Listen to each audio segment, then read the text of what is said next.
আমি যখন কথাগুলো বলেছি আমার মনে হয় আপনি ওই দিন ছিলেন। আমি একদমই জানতাম না যে মিডিয়া আসছে বা আমাকে ক্যামেরার সামনে যেতে হবে, কথা বলতে হবে। আমি একদমই প্রস্তুত ছিলাম না, যেটা ভিডিওটাও আসছে। তো আসলে আমার কাছে যে মানে সুন্দর করে সাজিয়ে গুছিয়ে যে কিছু বলবো বা আমি যে আগে প্ল্যান করে গিয়েছি ক্যামেরার সামনে এটা বলবো, এরকম কিছুই না। আমাকে দেখছেন যে আমার হাজব্যান্ড আমাকে খুব ডাকছিল, প্লিজ আসো, তুমি একটু বসো, তোমার কথা বলা লাগবে না, তুমি শুধু বসো। আমি বলছি তুমি শুধু পাশে বসো, রাইট? হ্যাঁ। তো এরকম না আসলে কি সব কিছু আসলে সোশ্যাল মিডিয়ায় আসলে বলতে নেই সব কিছুতে। এটা কিছু কিছু মানুষের আসলে, আমি কিন্তু বদনজর খুব বিশ্বাস করি, সত্যি কথা যেটা। এবার এটা সত্যি, বদনজর কিন্তু সত্যি। তো আমার কাছে মনে হয়েছে আমার হাজব্যান্ড আসলে ওই দিন এত বেশি ক্যামেরার সামনে, মানে বাস্তবে যা ক্যামেরার সামনে দেখাইতে গেছে, তো এই জন্যই মনে হয় কিছু কিছু জায়গায় বদনজর লেগে গেছে আমার, যেটা মনে হচ্ছে। কারণ কেন বলছি যে দেখেন কত সুন্দর একটা প্ল্যান, কত সুন্দর একটা ডিসিশন আমার জীবনের জন্য, আমার সন্তানের জন্য, এটা আমার চয়েস। তো এই জায়গাটায় আসলে কেউ কিছু বলবে এরকম না। আমি তো কাউকে ডিসরেসপেক্ট করিনি, আমি তো কাউকে মিন করে বলিনি, এখনও বলছি না। কেন, আমাদের চলচ্চিত্রে কত সম্মানিত কাপল আছেন না, যারা এখন বেবি বিয়ে দিয়ে, যেমন আমাদের মৌসুমী আপু, ওমর সানি ভাইয়া তার ছেলেকে বিয়ে দিয়েছে, তাই না? কত সুন্দর একটা কাপল তারা। আমাদের শাবনাজ আপু, নাইম ভাইয়া, তাদের সন্তানেরাও বড় হয়ে গেছে, কত রেসপেক্টেবল একটা কাপল। তো তারা তো অনেক আগেই সিনেমা থেকে চলে গেছে। কিন্তু ঠিক আছে, এখন সোশ্যাল মিডিয়া স্ট্রং হয়ে যাওয়া তো অনেক কিছু সামনে চলে আসে, আমরা কি করছি, কি খাচ্ছে, এগুলো আসে। কিন্তু আমার কাছে মনে হয় না যে এটাতে কারো সম্মানহানি হবে, কারণ হলে তো এটা আমার হবে, হলে এটা আমার হবে। যদি চলচ্চিত্র থেকে চলে আসলে যদি কোনো মানসম্মানের আঘাত ঘটে, সেটা তো আমার হবে, এটার ডিসিশনটা আমি নিয়েছি। আর দেখেন, সুন্দর জিনিস সবসময় সুন্দর, মানুষ কিন্তু এটাকে খুব অ্যাপ্রিসিয়েট করেছে। আই মিন, যারা আমাদের সিনেমা যারা দেখেন, যাদের জন্য আমরা সিনেমা বানাই, যারা দর্শক, তো তারা আসলে আমাকে খুব বিশ্বাস করে, তারা আমাকে খুব ভালোবাসে, এই জন্য তারা আমাকে অ্যাপ্রিসিয়েট করেছে। আসলে কে কি বলেছে না বলেছে আমি নিজে তো আসলে ফেসবুকটা ওইভাবে দেখি না, তো আমি আসলে বলতে পারছি না।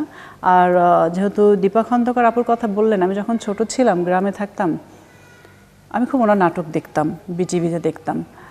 আর ওনার হাসিটা কিন্তু খুব মিষ্টি, উনি খুব সুইট করে কথা, ওনার ভয়েসটা খুবই সুন্দর, মানে এখন আমার চোখে ভাসছে উনি কিভাবে কথা বলেন, ওনার মুভমেন্ট।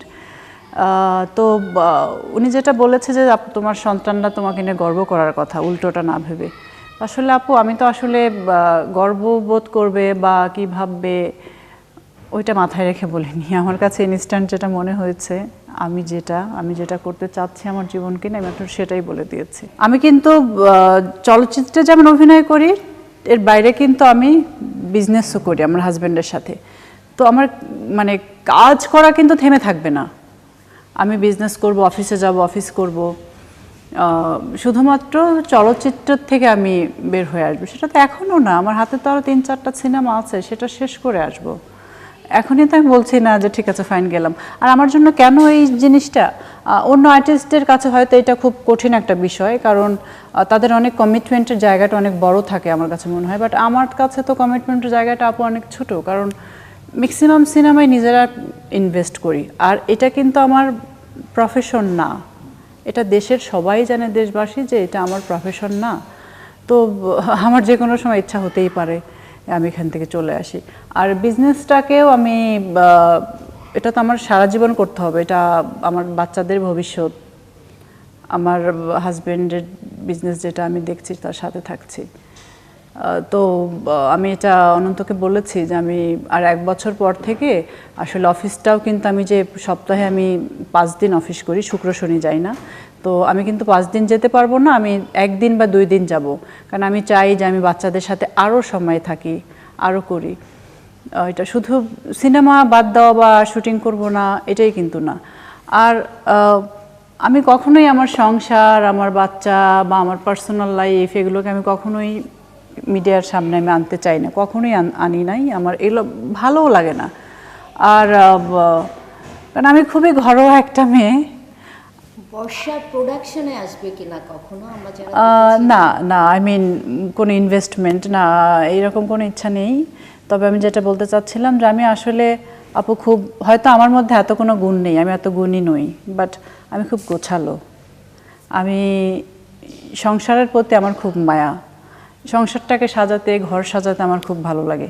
আমার বাচ্চারা, আমার প্রথম বেবিটা যখন আমার পেটে আসলো তখন থেকেই আমি আমার সন্তানের জন্য কাপড় চোপড় কেনা শুরু করে দিলাম। এখনও না, ওই আগে খুব নিজের জন্য কিনতাম, এখন আর নিজের জন্য ওইভাবে হয় না, বাচ্চাদের জন্যই। প্লাস আমি যেখানেই যাই আমার বাসার জিনিস মানে টুকটাক সাজায় রাখে না ঘরে, এগুলো কিনতে আমি খুব পছন্দ করি। নর্মালি এগুলো মারা করে, শাশুড়িরা করে, কিন্তু আমার এটা ভালো লাগে। তো এটা প্লাস আমার মধ্যে অনেক ধৈর্য, মানে কোনো কিছুতে আমি হায় হতাশ করি না যে না এটা পেলাম না, এটা হলো না, এটা কেন এরকম হচ্ছে। এরকম আমার কাছে মনে হয় যে পরিস্থিতি যেমনই হোক না কেন, একদিন পরে 2 দিন পরে এটা ঠিক হয়ে যাবে। কারণ মানুষের জীবনটা তো একই গতিতে চলে না, আপ অ্যান্ড ডাউন থাকে, খারাপ সময় যায়, ভালো সময় যায়, বাট সব সময়ই আমরা ভালো থাকি না, আবার সব সময়ই আমরা খারাপ থাকি না। আমিও তো মানুষ, আমারও তো খারাপ লাগা ভালো লাগা আছে।